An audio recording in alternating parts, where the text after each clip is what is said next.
Let's go for the actual score. Europa, natural.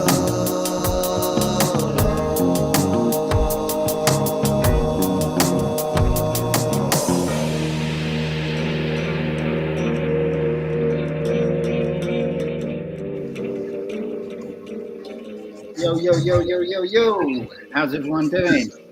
We're here, Europa Natural Law. We're here to chat about morality. Seems to be lots of background now. I hope you can hear me. I can also hear someone listening to the. I think someone's listening to the show. How's everyone doing? We're here, Europa Natural Law. We're here to chat about morality. Seems to be lots of background now. Confusing. Hear me? What does that mean? I can also hear someone listening to the. I think someone's listening to the show. How's everyone doing? We're here, Europa Natural Law. So, okay, is anyone here listening to the show? I think we think it now. No, wait. No, we have. No, We've got a delay on you for some reason. Okay, seems to be fine. So, hello everyone. First things first, like the video. Subscribe if you haven't subscribed. Go and do a comment right now. Tell the algorithm to, boost us if you like what we're doing. And what we're doing is talking about morality. And massive subject, another massive subject. And let us introduce ourselves. I'm Nemo Jones. And who else do we have here? Derek?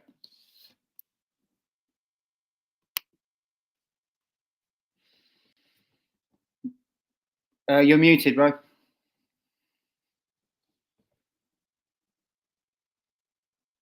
Still muted.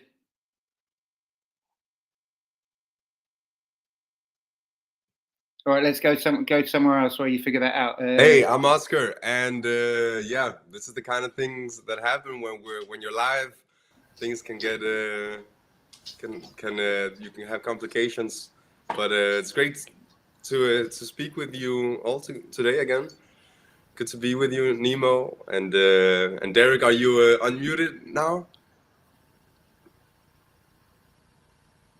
Still muted. Well, I'll pass it on from Denmark here.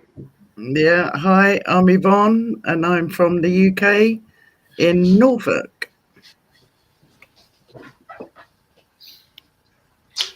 Hi, I'm Tommy, Scotland, Glasgow. How you doing? Yeah, good. Derek, nothing from. Do you any idea what's going on there?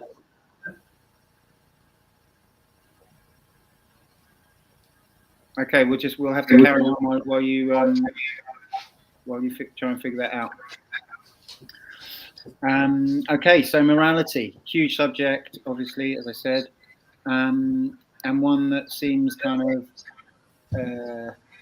not really in the forefront somehow. It's kind of like dropped away out of. It's not really in people's consciousness. It feels like old-fashioned. To even bring it up. It's like, oh, what that old thing, So obviously we're talking about. There's kind of two aspects to it, as far as I can see. There's one is good and evil, and the other is wrong and right, and they're kind of like subtly different, I would say, or maybe not so subtly. But I guess when we're talking about, I don't know why I'm getting like feedback from somewhere, from someone's mic or something. That's better.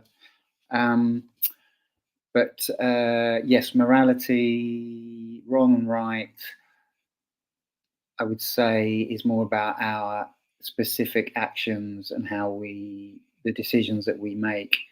And then good and evil would be the kind of like the larger kind of forces at work, or I guess impulses, or something like that. So that's kind of like my like perspective on the whole thing. So I'll pass it over. I'm not going to chat too much to begin with. Let's see what other people have to bring.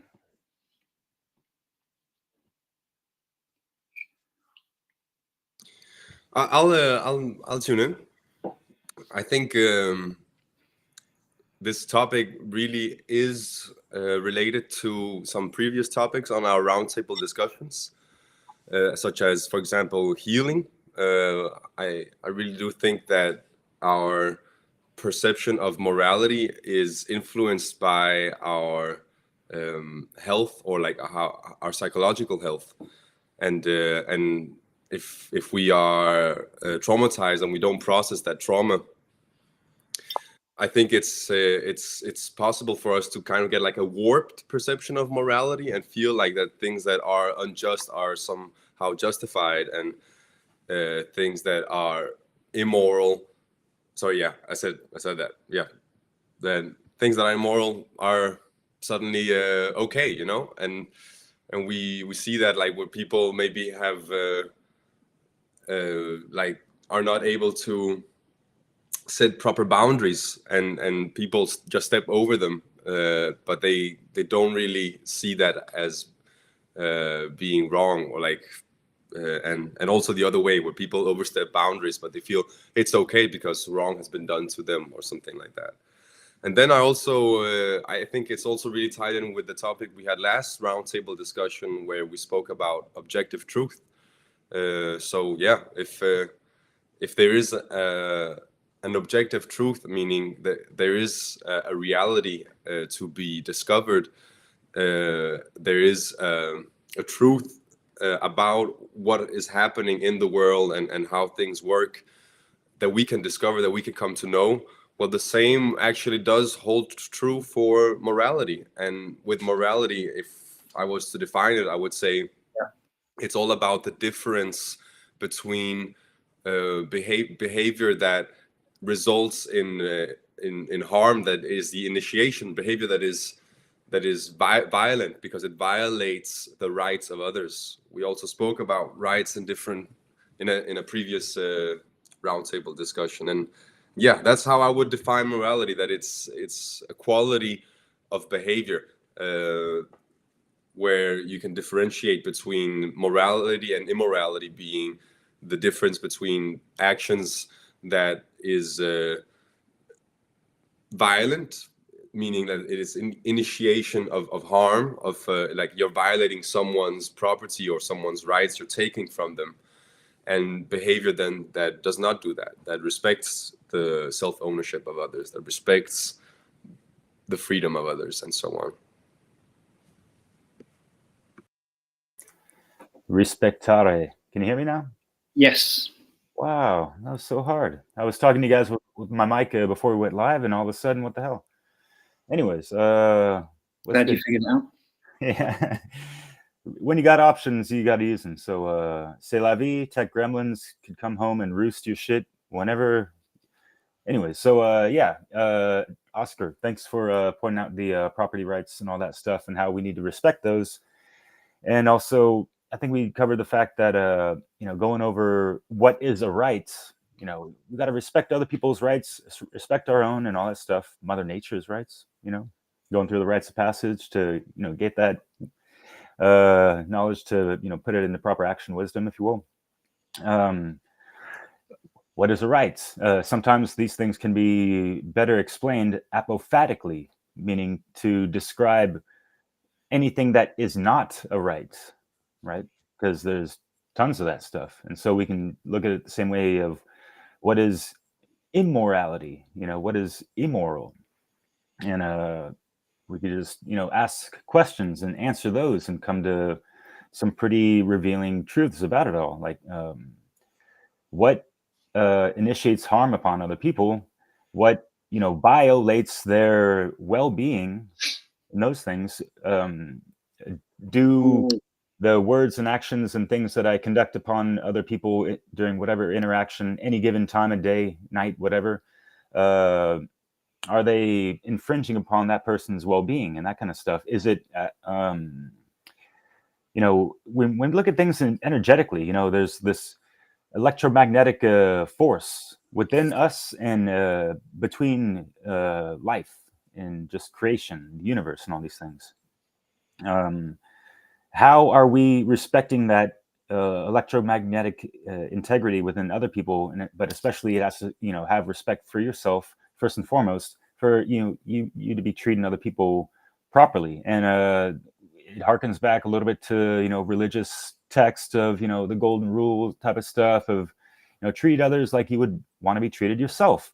But unfortunately, a lot of people are conditioned to not even fucking treat themselves properly, consciously, respectfully, because they are not even looking back at themselves to do some further examination and proper self-mastery and self-gnosis. First and foremost, it takes years, if not lifetimes, to get to the self-mastery level. We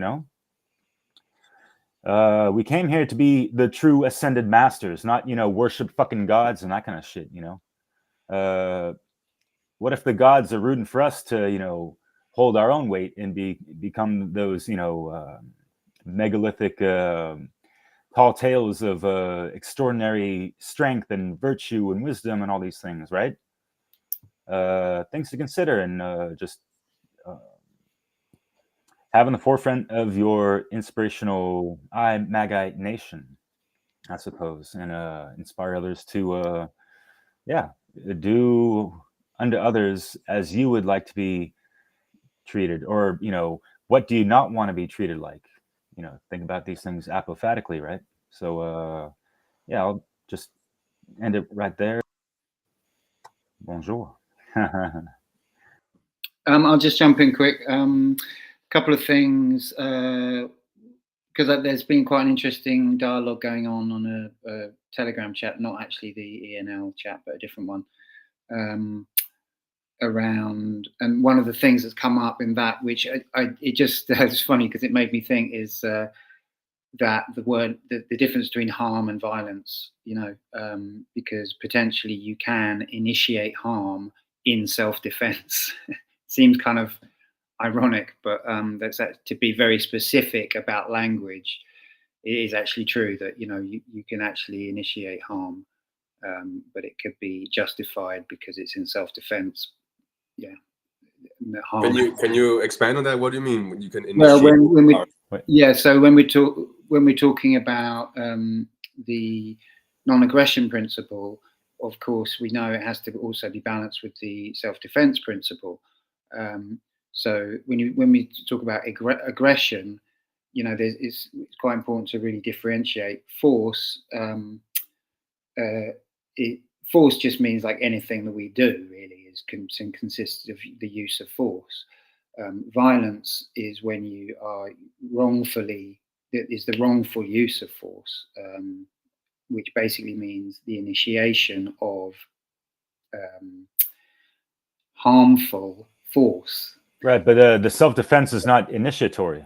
It's the response to. No, but you can initiate harm in self-defense. But then you're not initiating. Can I explain it? Sorry. Because basically, if someone approaches you and threatens you, then you are justified in actually initiating harm to protect yourself, whereas they haven't actually initiated violence. They kind of have, though. They've threatened you. They've initiated the fight. They've said, "Come at me," or what? I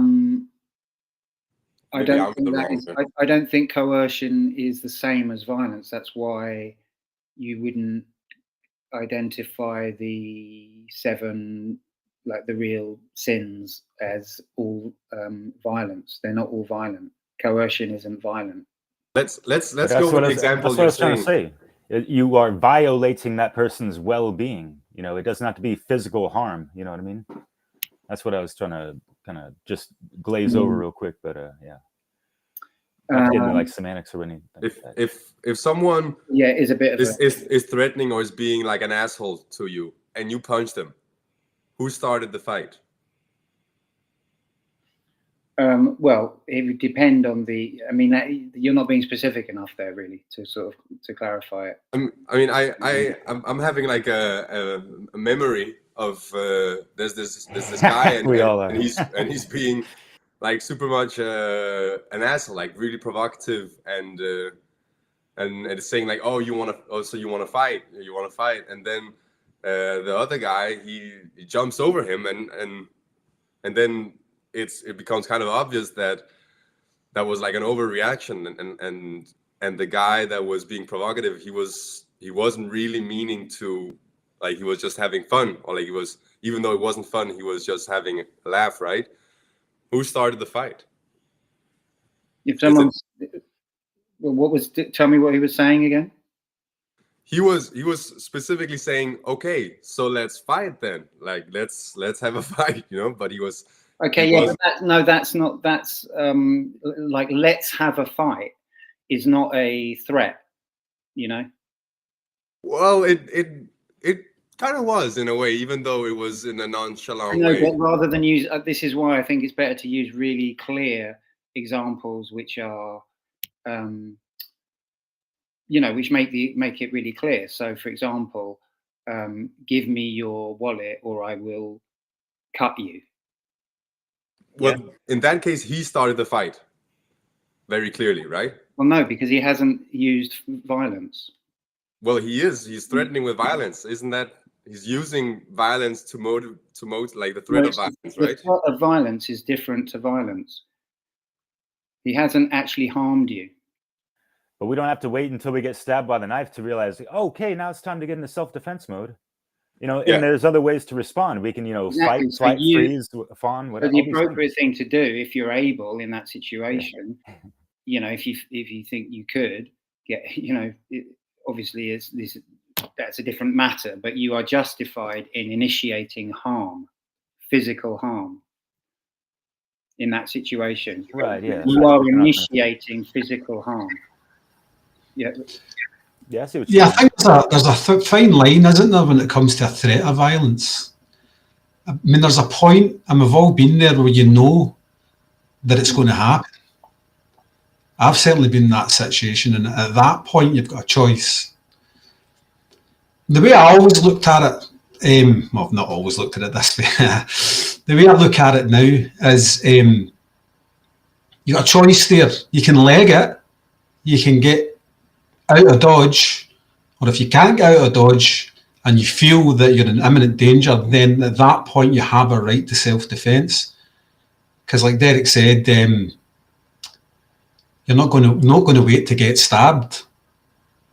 Now, if you're certain that's going to happen to you, that's like self-defeating, isn't it? To wait to get stabbed or to wait to get punched in the face. But if you get the choice, that people might say this seems cowardly to run away, but it's not really, because you have got a choice not to enact violence on anybody and not to have violence enacted on you. Then yeah, do it. And it's something that I do a little bit of martial arts, and yeah, it's what you get taught. You get taught, like, get out of there.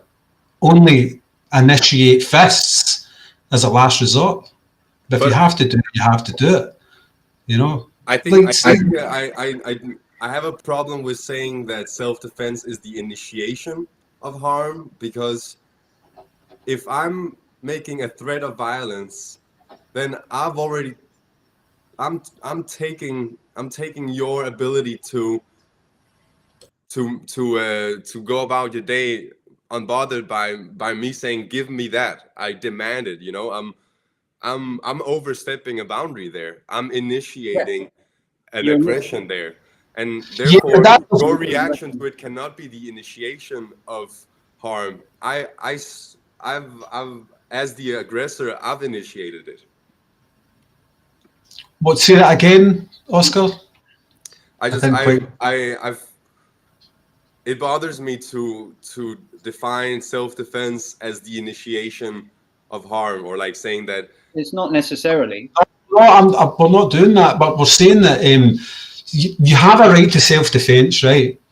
And if you think you're in imminent danger, it's at that point, and there's nothing else you can do, and you initiate the violence. It's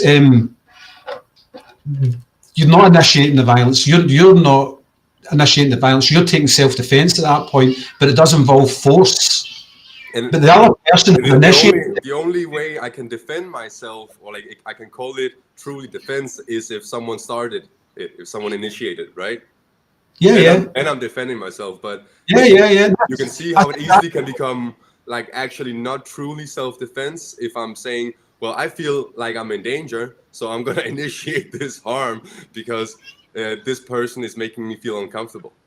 But that is self-defense. If you're 100% sure that if I don't do something, I'm the one that's going to get hurt here, I'm the one that's going to be aggressed upon, then you take the action first. That's self-defense, Oscar.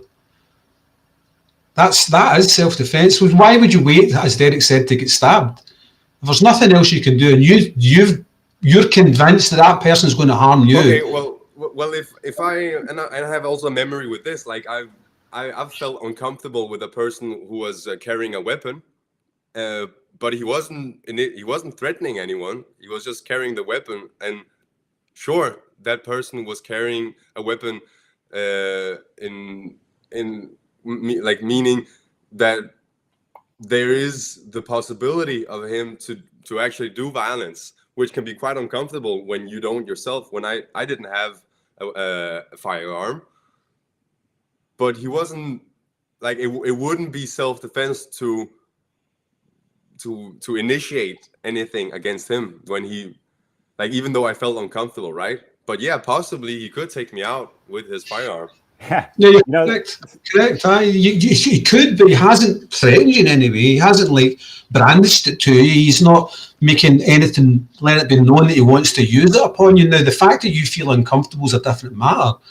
If you feel uncomfortable with the guy, you don't have to be with that guy. That's up to you. Exactly. If you choose to be in his company, then, and he doesn't do anything with his gun, he's not aggressed against you, right? So there's no need to take defensive action in that situation. Yeah, we're not. If you feel uncomfortable, we're not talking about what the best thing to do is in a given situation, because we can't picture a given situation. It's almost impossible to describe or whatever. Or like, the point is that it's about what is actually right in a situation. Exactly. Yeah. And I think the way to go about it, as I think maybe we've touched upon this, is imagining if it's just two individuals on an island, right?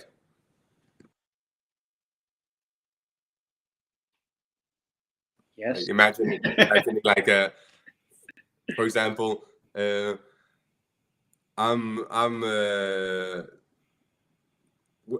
an island. Derek is on an island. Derek says, "Make me a pasta," and I say no. That's one thing. But then he says, "Make me a fucking pasta, or I'll punch you in the face." Then I guess I'm not initiating harm by. The only problem with this is Derek would be the one offering making you pasta. You know, Derek's not going to ask you to make you pasta.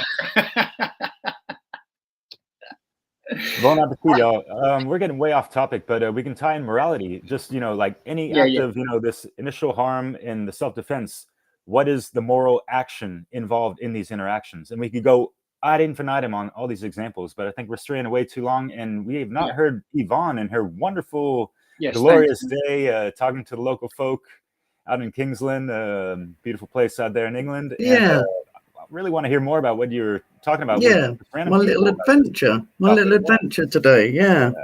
So the reason I went out on the streets today was because I am aware that I don't think morality is at the forefront of people's minds. So I compiled a group of questions just to put it out there, just to see whether my suspicions were correct. And I was also questioning before I went out, if morality is not at the forefront of people's minds, then what's kind of getting in the way? What's taken its place? And it's interesting that you're talking about coercion, because I think people are so consumed and having their energy drained through coercion. That's the biggest thing. Like, we're all, well, the majority of us anyway, are all consumed by that. We haven't got time, or it induces fear because there's so much coercion about. So anyway, I put a group of questions together and went out on the streets. I only managed to ask about 12 people. Do you want me to go through the questions that I asked people and what their responses were? Yeah. So I started off by asking the simple question, if I was to say the word morality to you, can you explain to me what it actually means? And out of the 12 people, I'd say 10 of them were pretty spot on. They knew that it was basically right or wrong action, good or bad behavior. They kind of got that correct. And then I moved on to, do you think that we live in a moral world? And this is where moral relativism started to sort of come into their conscious awareness.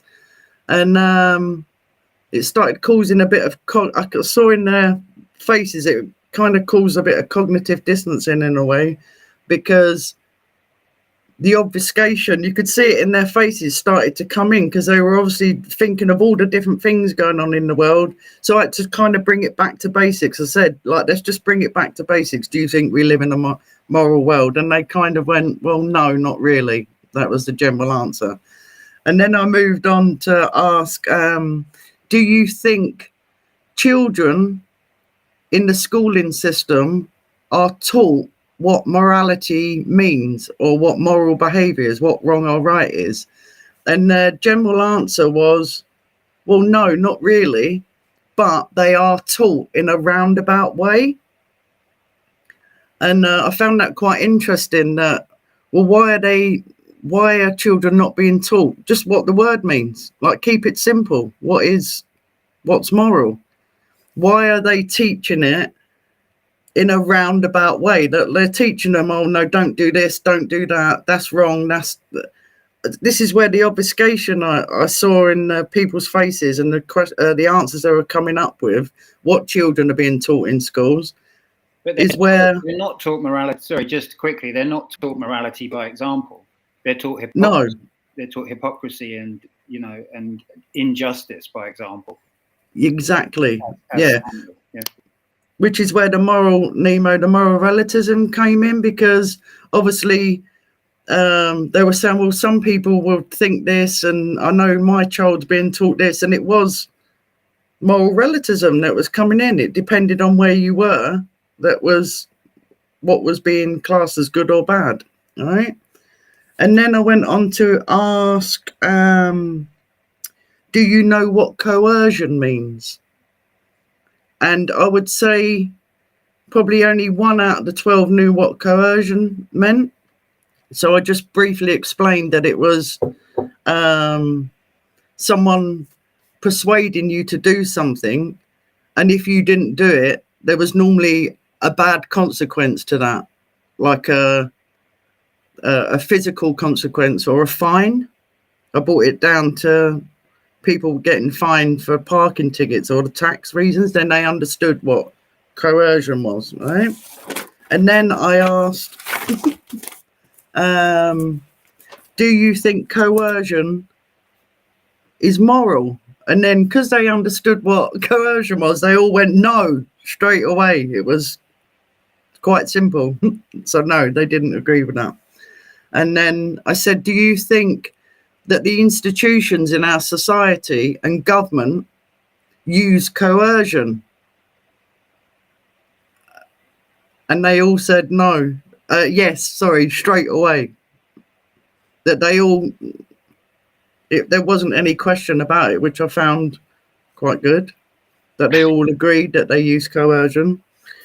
And then I went on to ask, out of all the thousands of legislations, say just in this country, for instance, do you think they're actually working in making our world a moral world? And they said, well, no, they're not. And I said, well, let's bring it back to basics then, and just go on the basic principles of do not harm or do not steal. Do you think that that is a better way forward if we all learn just that simple and all practice those simple basic truths? And they went, well, yeah. So anyway, then I moved on and asked, do you as an individual feel as though you are capable, without anyone telling you, to live a life that doesn't cause anyone any harm or doesn't steal? And they went, yeah, absolutely. So then I asked, well, do you need someone else to tell you what's right or wrong then in all these legislations? And they went, well, no. So then I moved on, just let them think about it for a little while. And then I said to them, I kind of started to round it up and said, the next time you have dealings with another person or an institution, are you going to question whether it's moral? And they went, well, yeah, I will be from now on. And I said, do you feel as though you have a moral obligation to speak up and inform the other person or the institution that their behaviour is immoral? And they went, well, yes, I'm gonna. And I said, what do you think the consequences are if we don't start speaking up? Are we going to have, are things going to get worse or are they going to get better? And they said, well, no, they're going to get worse. And yeah, most of them, bar two, went away and said that they really enjoyed that conversation, and it's really made them think about what morality is. So I think it was a good exercise to do. I'm curious. Yeah, sorry. No, that's it. I'm curious about the two. Oh yeah, that was a really strange one. They were really engaging until I got to the question of coercion. And then they completely got defensive and turned their back on me. And I went, oh. I said, you don't want to carry on anymore? I said, you don't have to. And she just turned around to me, gave me a really filthy look and said, I will be answering no more questions. And I just thought, I wonder what the trigger was there. Fucking hell. So, yeah, but everyone else, it was... Wow. I was really quite pleased that they were quite open and they seemed to really enjoy engaging.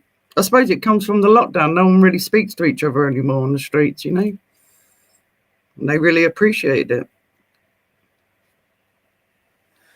Right on. Cool. Nemo, you want to take it from here? Yeah, well, my mind's going all over the place because I've got people commenting as well.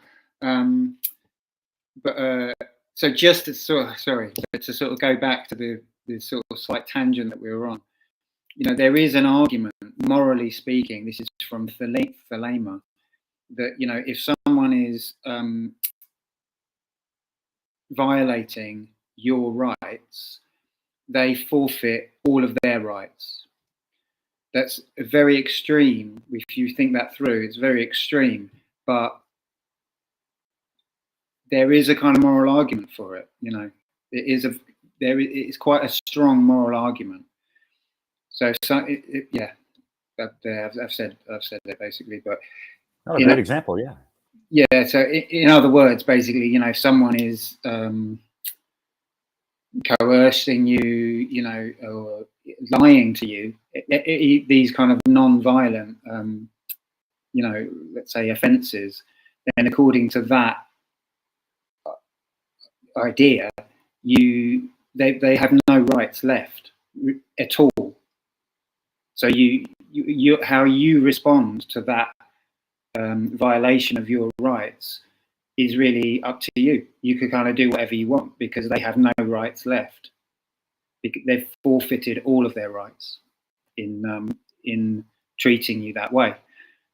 It's actually a really strong argument, even though it's like very intense and kind of a lot to sort of take on, but it's like it's really worth thinking about, I think. Anyway, yeah. So that was just to. I think it's okay to go back and discuss what we were speaking about before, because the topic is just morality, and another way to define morality is to say that it's whether or not behavior aligns with a standard, right? Some principles. But are those principles objective? Is the standard made up by us? Is it relative? That's how it ties into the conversation we had last time, where we're all in agree. We all agree that perception does not determine truth. That reality is independent of our subjective preference or opinion. Well, I think we should from that also be kind of strict in the same way and say, well, the same is true for morality. The morality is not dependent upon perception, even though there are a lot of different perceptions on morality. There can be no doubt about that. I think we can go back to that question of, is self-defense the initiation of harm? As in, like, are you beginning it? Because then I think it becomes unclear, when is it self-defense? I would definitely not say that self-defense is when you begin it, or is when you initiate it. I think that then it can never be self-defense. Sorry, when you begin what? Harm. When you begin the fight, when you begin the duress or the theft or the violence. If I am beginning a violation, then it is not a violation of my rights, as you were saying before, Nemo. I've kind of abdicated my rights by doing that, and it's not a violation of my rights if you then do what you deem is necessary to stop me from violating you. Yeah, exactly. So it's only self-defense if there's already been a violation, as in a theft, deceit, coercion, etc. Then it's self-defense. But obviously the Thelemic view is quite extreme. It kind of says, well, it leaves it up to you. It's kind of saying, well, it's what you deem, like you said, what you deem as reasonable. It could be anything, because they have no rights left. So it's up to you. Right. That makes me we're not going to kill someone over the fact, like, oh, they had some petty lie against us, so they slandered our name. We're going to go out and then shank their arm off or whatever the hell. So yeah, it's going back to what I was saying. Like, if you think of things in terms of energy and the electromagnetic field that we all bestow and all this stuff, we can, it's about like reading the room, reading people's energies and all these things, and having the activated intuition, to do these things is paramount. But it can fall into slippery slopes. Like, oh, there's people that are so easily offended that they have these terms like microaggression. So they're gonna start, when the victim, I'm talking about terms of this ostensible victimhood mentality becomes the victimizer type of thing, then it becomes like such a slippery slope of nuances and stuff, and this moral relativity stuff. But there are some really key components to what you mentioned, Nemo, in regards to Thelema. That's pretty cool. But it seems pretty extreme, like you said, right? But yeah. Well, the thing is, I think if you really understand that principle, I actually kind of feel like it takes you to a place that's it actually takes you to heaven. Like, if you can really understand that, then you're inhabiting a world where there are no violations happening. That's the world where that makes sense. And then I was going to comment on that, Nemo. When you were talking about that Thelemic dictum, it made me instantly think of Lex Rex, the law is king. Yeah. And it also made me think of, it's the ultimate, if people did all have that approach to it, it's the ultimate assurance that everybody would act morally. And therefore, like you're saying, it becomes, is heaven the right word to use? But you're right, though, because nobody is acting immoral to anybody, because the consequences could be anything. And it also brings home the gravitas of morality as well. It's not frivolous at all to anybody anymore. It becomes like one of the most important things to being a human or being a being in the first place. You know, it makes me think of, like, I've got one American on the show here, but it makes me think about, I hear Americans talk about when they're in states where open carry is allowed. I know this is a watered down version of what you're talking about, but they always say that everybody goes out their way to be polite to everybody. Nobody really offends anybody because they know what could happen to them, you know. But it really does bring home how it baked into the fabric of the universe morality actually is. It also turns my mind to it's so baked into reality that we all know the law of freedom, but that's based on morality, isn't it? So your freedom or lack of can be or is dependent on correct moral behaviour by others and by yourself. So somebody said at the start, I think it was you, Nemo, said that, like, it's like people don't like to talk about morality these days. They see it as kind of like uncool and all that. Do you know what I mean? But it's so far not that. It's like really, really integral to our forward movement as a species. And I think I said that exact same thing in the last show as well. But that's because it's linked to right and wrong, you know, and as we know, a right is anything that doesn't cause harm to another sentient being. It really it is quite a deep point you made, the thelemic outlook on it. I've never actually gave it as much thought until we were talking about it, but yeah, Lex Rex, guys. Well, also, Absolutely. if you truly understand it, then you're not gonna like. Then it's like it's about understanding the principle of it. It's not about taking some outrageous action. It's about understanding the importance of moral behaviour, the fundamental.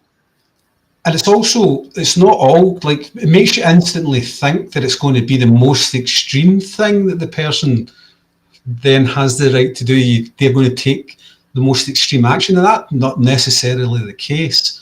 That goes back to what Derek was saying about having intuition in situations as well.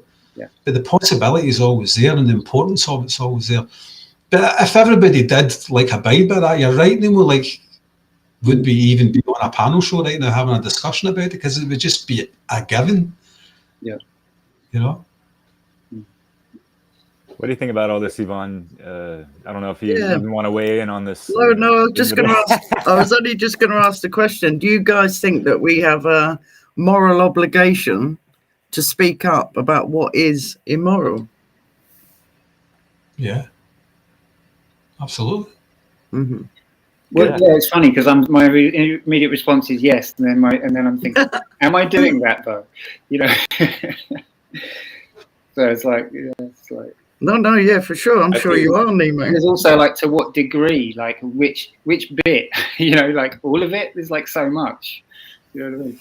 Well, we're all in agreement that government is slavery, aren't we? Yes. Maybe. Yeah.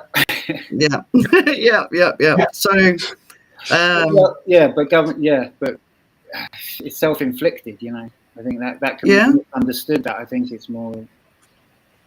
Like government, I don't know. I see it a bit differently. That question, I think, to some people. Like I think government doesn't exist. It's just a fantasy. It's just a bad fantasy. You know, that's how. Are you affected by government in any way, Nemo? I'm affected by other people's belief in it. Yeah. So that's I suppose that's what I mean by a moral obligation to, I suppose, educate other people that still think that government is legitimate.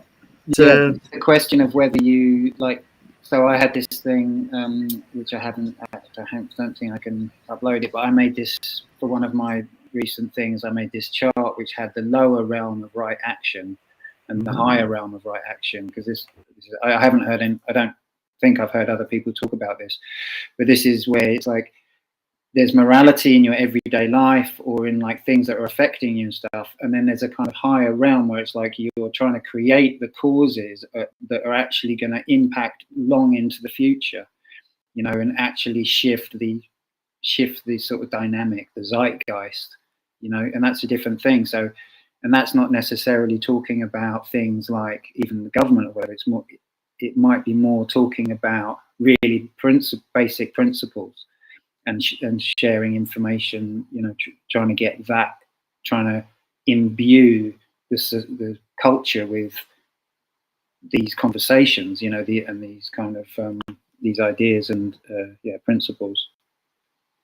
Yeah, and I think that's what you wrote, Nemo, was very valid, and I loved what you wrote. And it's I do think there are those that are working on a certain higher frequency or higher language, I don't know what to call it, that are almost cutting the way for people on other levels to have somewhere to go when they elevate themselves up from, say, the bottom of the pyramid or whatever. And yeah, and I think all areas towards freedom or what people are doing are all valid. And yeah, in the freedom movement, I think it'd be good if people stop judging each other and that everyone has their part to play. And it may look like what some people are doing, it's not elevated enough, or vice versa. Maybe some people view what you're doing, Nemo, and your writings as too elevated and not down to earth enough. But I think everyone has got their role to play, and yeah, I think it's all valid. Yeah, I can dig that. And whatever parts and roles we have to play at whatever level of consciousness and awareness we're at, and whatever level and experience we've had at, you know, this, you know, truth speaking, whatever magic you're manifesting into the world to bring about, you know, that proper positive change and all that stuff. And yeah, like Nemo, like you said, really trying to be the cause point to effectuate proper positive change into the world, not, you know, be operating on the realm of effects, because that is ineffective to, you know, be at that, you know, level of manifestation, right? But you know, like whatever all these levels I mentioned, you know, we can all still come to a lot of common denominators, and including, you know, just people's, you know, general violations of rights and all these things. So yeah, that's things to consider, because, you know, like we cannot be silent in the face of all these things that we know and are aware about. You know, like what is the knowledge that we've accumulated doing if it's just, you know, sequestered in our brains and not really being, you know, shared with others at least, and, you know, just, you know, integrated into your soul, so you're operating better and you're, you know, shining that light wherever you walk, whatever place of the map, right? Being Right. that moral human being that's just a living example of that, right? And maybe, yeah, people might want to aggress you, bully you, and there might be onlookers. So how are you going to be, you know, able to master that interaction with being able to teach this motherfucker a lesson, but, you know, being a good role model at the same time? I know it sounds a little cheesy, but I hope you guys know what I mean by that. In just not losing face, I suppose, and keeping in mind that, you know, your adversary at that particular moment, they can be redeemable, and maybe they're just at a really low point in their life, and whatever the fuck, they're trying to steal your money because they're fucking broke, whatever, and you're able to just submit them or whatever, and just, I don't know, like obviously, you know, people. I think I'd like to add on to that, because I completely agree that the character of an individual, the moral character of an individual, isn't set in stone, even though our past actions are unescapable. What we have done, we have done, and the morality or immorality of our past actions cannot be undone. But that is not to say that because I have stolen in my life, I should identify with as a thief, in the sense that then I am no more than that. When the truth of the matter is that one of the most occulted or hidden things about our nature is that we are constantly becoming. We're constantly evolving or developing, and so is our character. So by doing good deeds, then I am becoming a better human being. My character is that of becoming a good person, and by doing evil deeds, well, then I am choosing to go down that road. And my point is to say that it's not like I'm gonna forever be on the same road. In every present moment, I have the choice to choose between the polarity of right and wrong, or moral or immoral behavior, and that will determine the character that I am developing. So I can I can totally agree with that. And maybe in that context, I will also say that it's good to be strict and extreme in our choice. We don't want to go the center path when it comes to morality. We want to choose extremity. We want to choose the polarity of good, the polarity of right, of morality. We don't want to be wishy-washy and try to say, well, I'll find like a balance between them. That's not what it's about when it comes to polarity.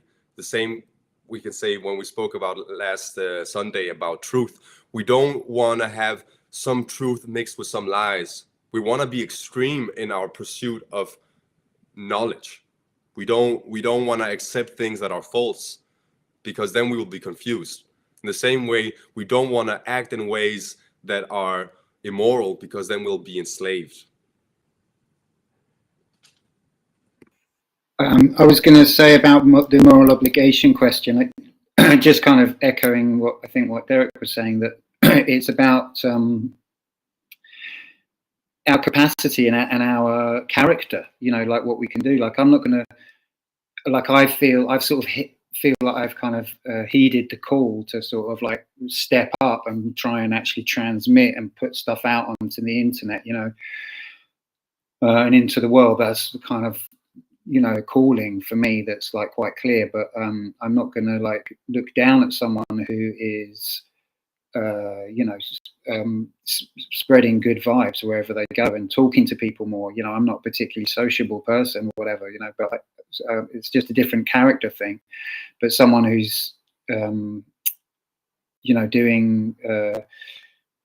there's different way. Everyone has different ways of doing things, of doing the great work, so the moral obligation thing is there's a kind of, you can't respond to everything, that it's impossible. I mean, life's crazy enough, without trying to take the weight of the world, every immoral thing. We're in this horribly immoral world, so you've got to like choose your battles. Exactly, and an obligation is a choice. We feel obliged to something that we devote ourselves to, whereas in duty is something where you say, well, that's my duty, I just need to do that because. Yeah. But there's no really, like, it's just a belief system, where an obligation is something, well, I'm going to keep my word. I said I was going to do this, and now I'm going to do it. And whether or not we feel morally obliged to speak up against immorality, well, that is determined by our conscience, by what we feel is right or wrong, by what, or maybe more the feeling, what we know is right and wrong. And I think it's a really great question, and it was super cool to hear about your day, Yvonne. And one of the questions I myself am thinking about throughout this discussion is also whether or not, when we speak about how one should respond to immorality, it kind of ties a bit into what you're saying. Should we speak up against it? I think another question is like, should we stop it? Should we end it? Or is it okay to walk away and secure ourselves? Because is that what we should do, right? Because when we speak about rights, we're not necessarily speaking about what one should do. Like I But have, put in the question of morality. Sorry, I'll let you go in a second. But like an example, like whistleblowers, right? They work in let's say they're working for motherfucking Pfizer, and they realize that how fucked up that place is. Is it moral for them to continue working there after they know? I mean, it was never really moral, but the moral dilemma really dawns upon them, and imagine if they turn their back on listening to that, I guess. Yeah, I think that's where I was kind of coming from in a way. Maybe I didn't ask it correctly. Is the whole exercise today, what I was trying to achieve and point out to the people on the street was, like, do we have a moral obligation to speak up? As in, if we can acknowledge and accept that there are certain things in our society that are just fucking not right, are they ever going to change if we don't speak up? Because we become quite submissive in our society. We just accept, and it was kind of more down those lines. And there, if you think of like what is a moral livelihood, for instance, everyone is not everyone. Loads of people are, doing immoral livelihoods, and it is upholding an immoral society. So I do think that once you reach the stage of accepting that there are certain immoral things, say like in your livelihood, then you do have a moral obligation to change that and speak up and say no more. Here. Yeah, or stop doing what you're doing. Mm-hmm. What about Tommy? Well, what you were saying there, I don't think you can hide from it. It's like if you truly come to the knowledge of what's truly right and wrong, and you truly know what objective morality is,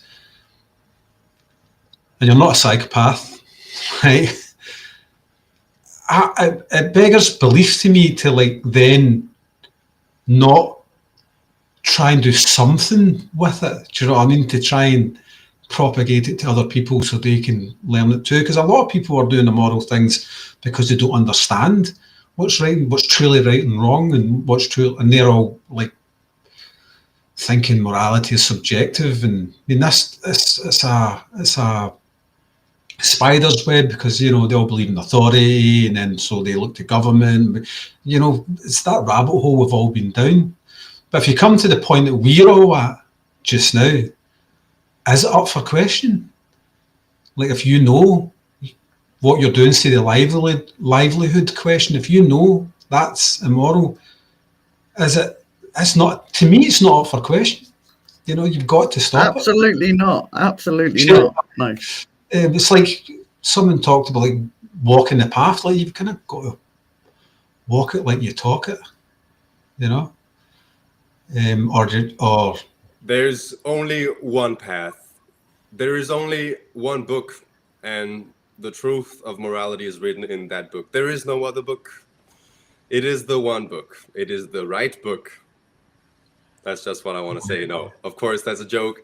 But yeah, it does my neighbor. to what you're saying. The belief in the authority of like one religious scripture, right? And it's also with the belief in authority of jurisdiction, where we think legality is morality, which thankfully your anecdotes or your stories, Yvonne, kind of opposed. They were telling us it's not completely like that. There are people who understand that legality does not equate to morality, and that is because if I just had to be a bit of pain in the ass here, I'll say it, that it's because morality is objective.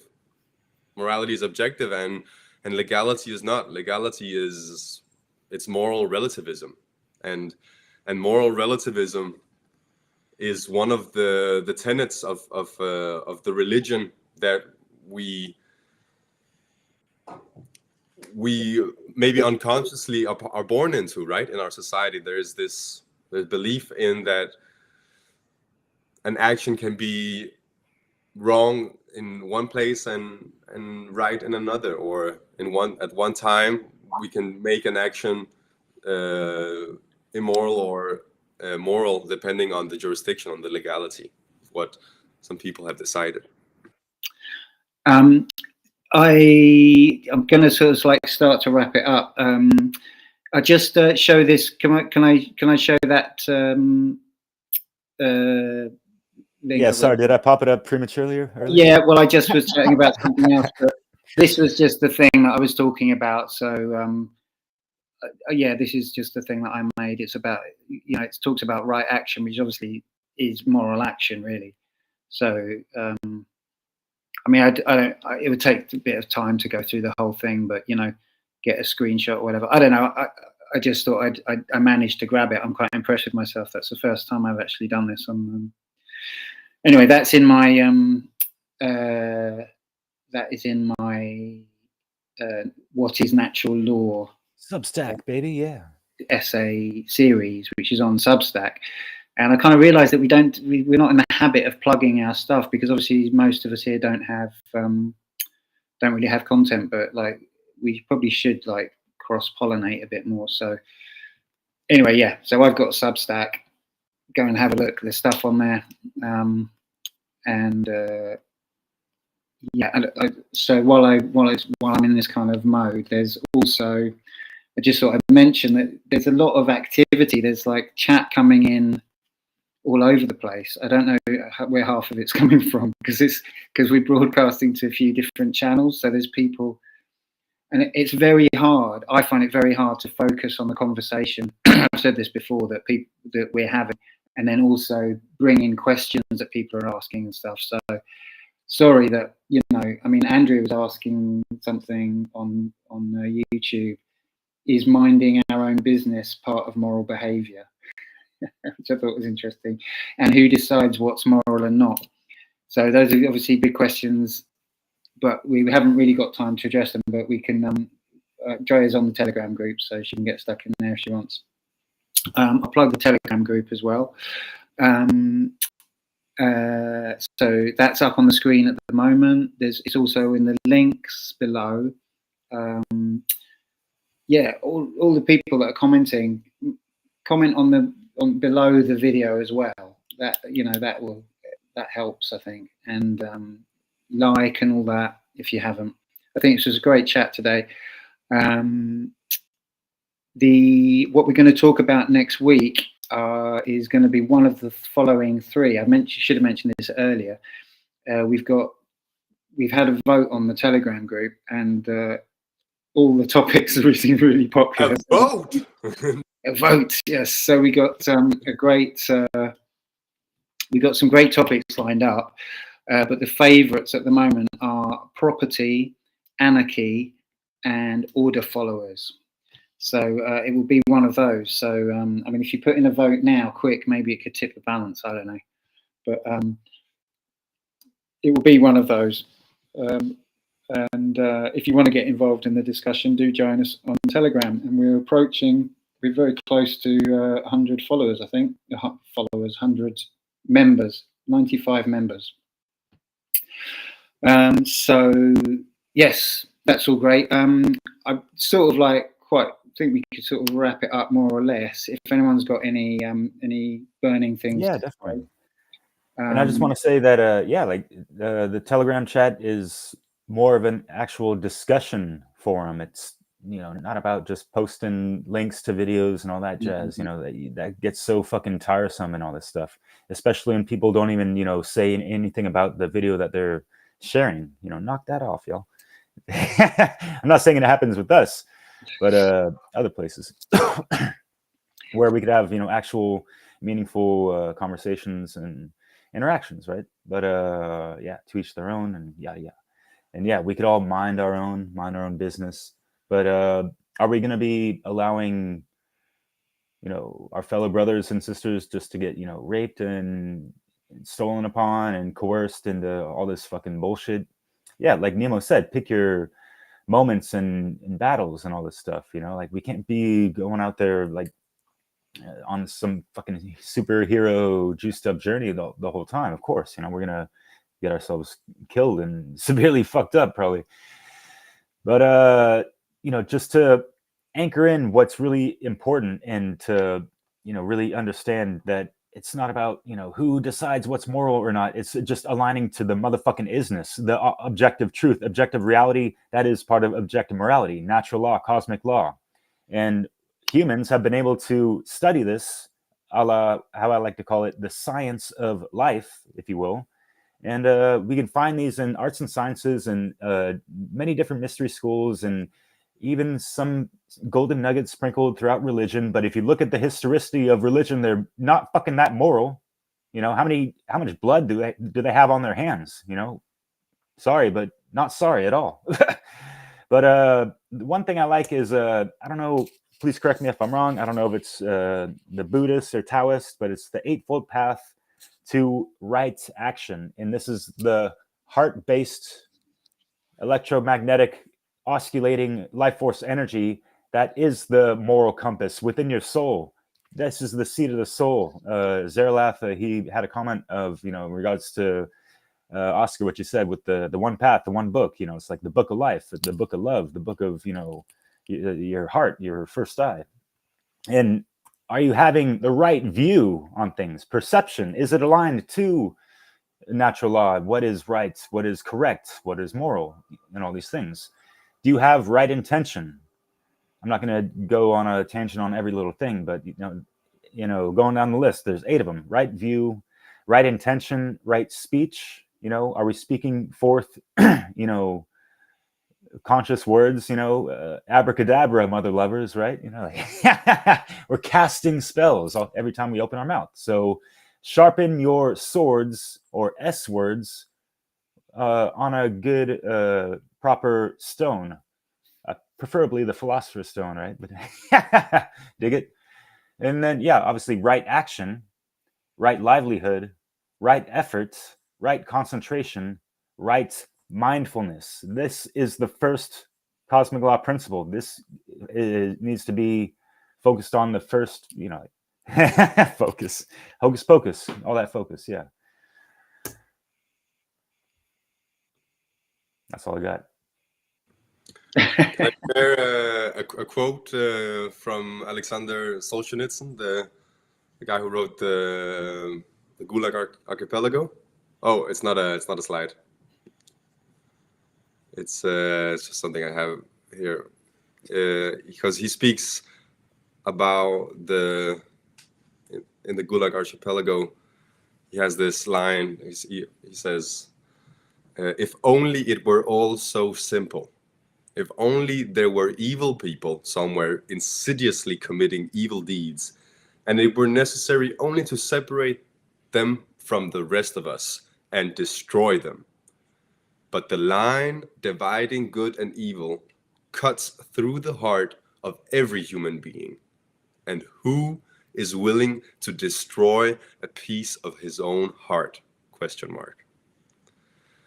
And he also kind of expands a bit about this. It says that the line separating good and evil passes not through states, and it doesn't pass through political parties either. And I thought that was a cool quote, also kind of appealing to the thumbnail that we have today, where you have, the angel and the devil, and it's kind of like how often our conscience is illustrated, and we kind of have to maybe not have like the too cartoonish idea of it, because it is more like, because it's okay to have like fairy tales and this kind of myths and stuff, like the wise man that you go to receive you're consulting to get some knowledge of what is the moral thing to do, what is the right thing to do. But really, we all have that archetype within us, and it's not, we shouldn't externalize the angel and the devil and the wise person. They're all inside of us, and we gotta integrate that. We gotta take ownership of the devil, if you will, that opposition to morality, of saying, no, I don't want to accept that there is a right and an objective wrong. I want to make that up. I want to be God. And we have to own the holy saint, you know, that says, yo, this is how you fucking gonna create freedom and create paradise on earth, because we also have that. And we, when we're having these conversations, it might seem really like, you know, abstract and philosophical, but look at the word philosophy. It's all about the love of wisdom, and wisdom is right action. Wisdom is moral action, and we can all grow wiser. Love and knowledge, right? Love of knowledge, yeah. But yeah, I dig it, Oscar. That was beautiful. Yeah, you kind of stole there, Oscar. I was just, when you're talking about the angel and the devil, I was exactly what I was thinking. That devil has to be investigated, looked at, integrated, made to work for you. Basically what you were talking about there was shadow work, Oscar. But yeah, to become a true and whole human being, you've got to do that. And it's a great quote by Soldier Nitch. It's one of my favourite quotes. It's I love it. I love that quote. I'd just like to thank Yvonne for our field work today. Excellent. Gave us plenty to talk about. Yeah. So yeah, well done. I certainly learnt that, to just round it up, that I know it was only 12 people, but 10 out of the 12, I felt and got from them that inherently they knew what right and wrong was. And it's just such a shame, or I should say it's left me with a tiny bit of optimism that it is just down to knowledge and lack of knowledge. And that's what our role is, to get the knowledge out of what morality and natural law is. And yeah, that's what I got from today. So it was worth it. It was worth it. Hell yeah. I bet your heart is feeling as light as a feather, huh? Yeah, like maybe. Mayat. And this is a great archetype for people to study. Mayat, Anubis, in regards to keeping your heart as light as a feather. You know, all those, you know, right actions and intentions and all these things amount to, you know, your heart being as light or lighter than the feather of Mayat. And yeah, there's some ideals of Mayat. There's 42. There's a great chat that the One Great Work Warriors did in regards to that. It was mentioned. Anyways. Nemo, you want to round us out? Yes, well, thanks everyone. That's been very cool. Any thoughts about, if you have any thoughts about property, anarchy, or order followers, if you want to put that in the comments or get on the Telegram and vote, we will pick one of those awesome subjects. I'm still rooting for property, but they're all great subjects and we'll get to them eventually. So it's fine, but it's a bit of fun. Okay, thanks everyone. Yeah, I'm Nemo Jones. I'll see you next time. We'll all see you next time on Europa Natural Law.